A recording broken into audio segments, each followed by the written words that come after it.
Phyllis Sykes and Chris Burtley. Chris, why don't you tell us a little bit about yourself? My name is Chris Burtley. I'm from Flint, Michigan.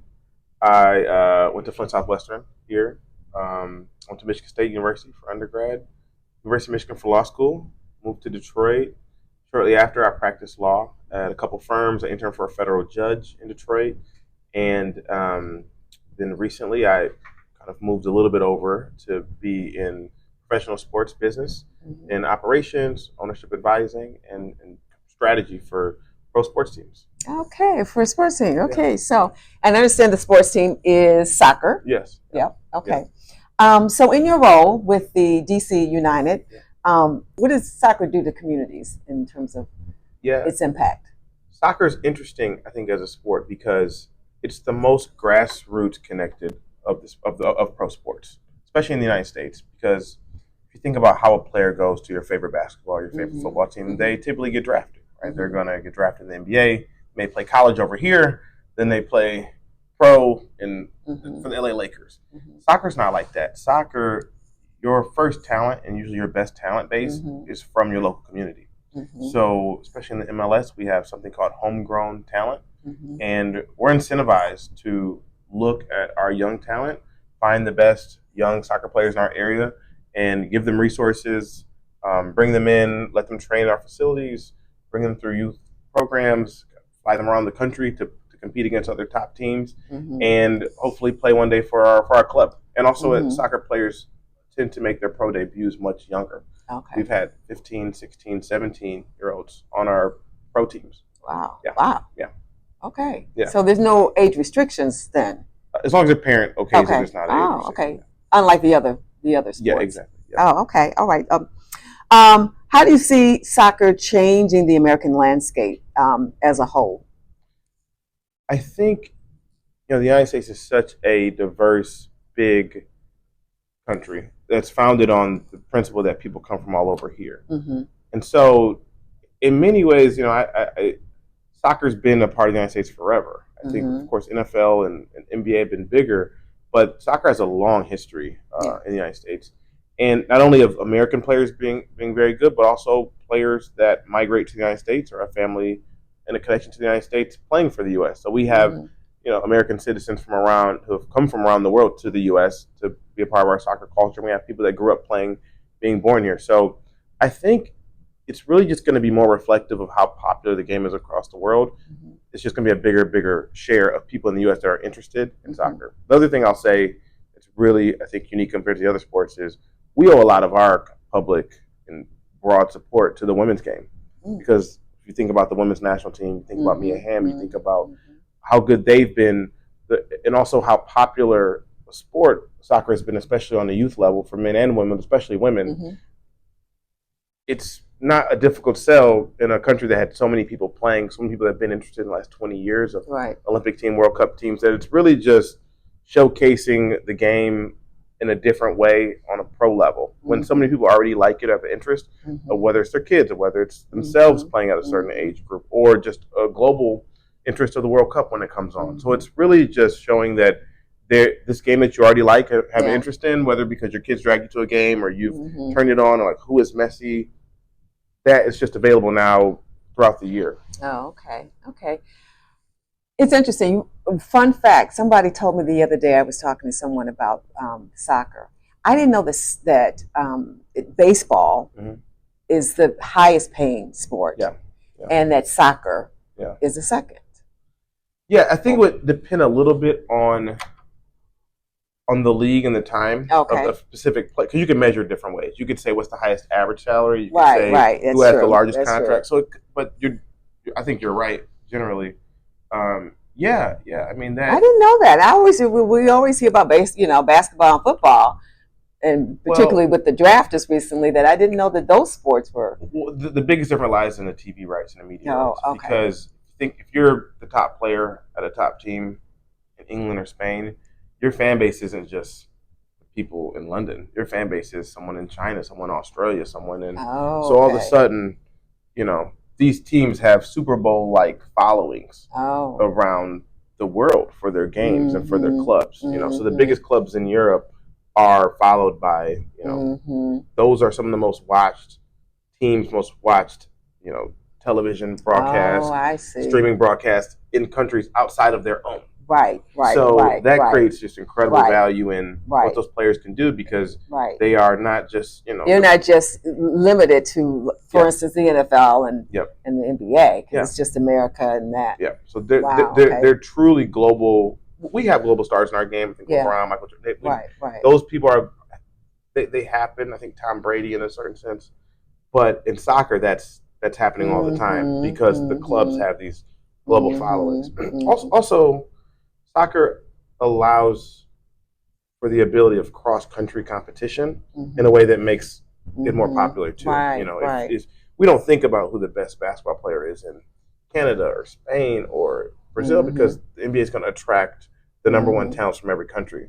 Soccer, the talent is more spread out, so there's more interest in the top team from Spain playing the top team from England, on a global level for their country, but also on a pro level. We don't think of, I think Americans tend to not think about that, because we care about who wins the NBA championship, right? And there's no real intercontinental competition. But in soccer, there's huge interest for the top pro teams in each country to play each other, because in some time those teams may have people on their team from the different countries themselves, right? So it creates such opportunities for cross international collaboration, competition, trading and transferring of teams and players from different countries that it piques interest in a way across borders that is hard. So if it's a growing sport here, then it'd be interesting to see how that would evolve in this country. And I know it is, but those logistics wouldn't be the same here because it's not.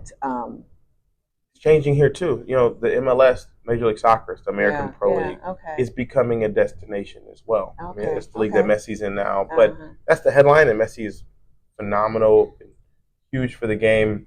But a couple layers below him, the U.S. has really amazing young talent. Yeah. And that young talent is now playing overseas at a consistent basis. They're staying in the U.S. at a consistent basis and being very talented. So it's, people are interested in our players. People are interested because they see the talent. And then people from abroad want to play in our league as well. So I think it's more so that we're just getting more and more connected into the global ecosystem of soccer on a pro level. And then on the country level, our team has been doing better and better. We're being represented by more and more players that play professionally all over the country, all over the world, and they come back to play for Team USA. So I think we're just being plugged into this international ecosystem that already exists, and our talent is showing, the investment is showing. And we're just a part of the global community of soccer in a much more purposeful way than we were before. Yeah. Great. How has traveling and learning about other cultures impact you? Because I know your job has provided you a lot of, it requires that you travel internationally. Yeah. So in doing so, how has that impacted you? I think the number one thing, and really it started with, I was a student, I took classes at Flint Central in the humanities department, and I was a part of their Model United Nations program. It's a great program. I have friends from that program that are diplomats now, attorneys, like that program I think impacted us greatly. Went to Mexico City, and we kind of first exposure to working, collaborating with people in different languages. And then I studied abroad in Venezuela when I was in college for several months in the summertime. And really it just connects to my job now, because I think the number one thing you realize is that the things that you think might be markers of intelligence or agreement or disagreement actually might not be what you think, because you need to allow space for communication differences. That's language, but it's also other things too. It's how people may kind of stand. It's how people, what they say, what they don't say. It's what they invite you to, what they don't. It's the food you eat, the restaurant you go to. It all impacts communication. And I think the biggest thing you learn is to allow space for differences in styles and not read too much into the style difference, and really build relationships to get to the substance. And whether it's sometime, I maybe this is an example. I was negotiating a deal, and I emailed something, and the person's international deal, and the person called me because it was significant to him that he didn't kind of show or email a disagreement. Oh. That was culturally very significant to him. He didn't want my boss to see. He didn't want me to feel bad. I wouldn't have cared. Like in my business style, that's less of, it's just email. But to him, those little things matter. And you need to pick up on some of those cues to understand, okay, what might this person actually interpret in a way that I don't mean? So being very mindful and really just allowing space. I think it's sometimes we can get too caught up in not wanting to make a mistake in cross-cultural communication. But people, especially on a business level, are used to mistakes happening. It's more so allowing time, not letting delay read into negative thoughts or negative perceptions or things. It may be just how things come together. And the more time, the more rapport you have, the less kind of things people read into different ways. So I think it's just leaving space for different communication and allowing communication to happen naturally to build rapport. And yeah, and I think it flows more naturally than you would think is if you're open-minded in how you interact with people. Okay. All right. So my last question, anything people overlook when thinking about how they would strategize for sports teams? Yeah. I can answer that so many different ways. Okay, well, whichever way you feel like answering it. With the people I've worked with, people I've gotten to know, they view them, and I didn't really think about this until I got into the industry. They really view them as public utilities. Okay. Same way you would think of like a water or anything or education. That basic. And that's because they know that they view it as the team will be here before, the team will be here after I'm gone. Teams are, Cowboys and Yankees. These teams are mean more to a city. Moving them is very difficult. Sometimes it's impossible. And most owners don't want to do that. And so they view them sometimes as, and also it's public facing in a way that other companies aren't. So I think you have to care about the impacts of a community because you're not a private business that's doing a small kind of random thing and no one knows, no one really cares about your business. What you do or how the team performs or how it presents to the community, people constantly engage with and they care. So I think it's this concept of just thinking about it as a public good or public utility because people care, they're fans, you impact their emotional state. We see what the Lions did. They've lifted the emotional state of the city. Detroit is elevated now. And that's a lot of pressure and it's very meaningful.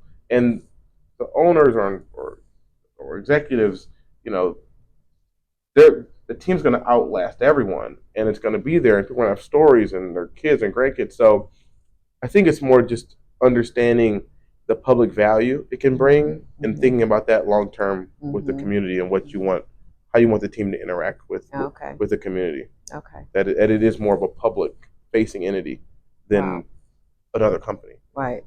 Yeah. Yeah, more so than companies. Yeah. Okay, well, this has been great. I know you got a plane to catch. Is there anything else you want to share or say? It's an awesome day. Yeah. All right. Well, thank you for taking the time to talk with us. Thanks. All right.